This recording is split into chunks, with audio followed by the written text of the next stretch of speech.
যশোর শহরের শঙ্করপুর এলাকার বাসিন্দা নূপুর তার শিশু সন্তানের জন্ম নিবন্ধন করতে বেশ কয়েকদিন ধরে যশোর পৌরসভায় ঘোরাফেরা করছেন।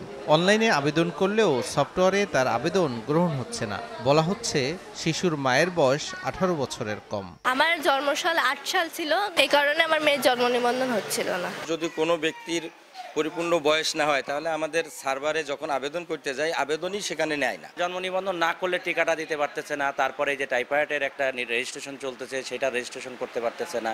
শুধু নূপুরের সন্তান নয়, জেলার 18 বছরের কম বয়সী মায়ের কোনো শিশু সন্তান জন্ম নিবন্ধন করতে পারছে না। এমনকি বাবার বয়স 21 বছরের কম হলেও জন্ম নিবন্ধন করা যাচ্ছে না। সংশ্লিষ্টরা বলছেন বাল্যবিবাহের জন্যই সৃষ্টি হয়েছে এমন পরিস্থিতি। এতে শিশুর 18 ধরনের সরকারি সেবা থেকে বঞ্চিত হওয়ার আশঙ্কা তৈরি হয়েছে।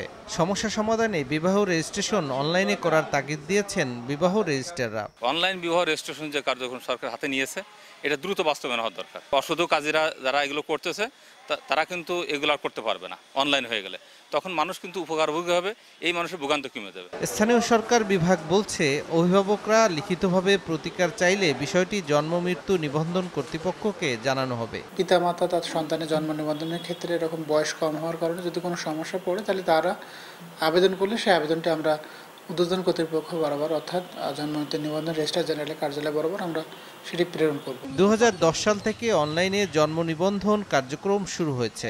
শিশুর জন্মের 45 দিনের মধ্যেই তার জন্ম নিবন্ধন করা বাধ্যতামূলক। সময় সংবাদ, যশোর।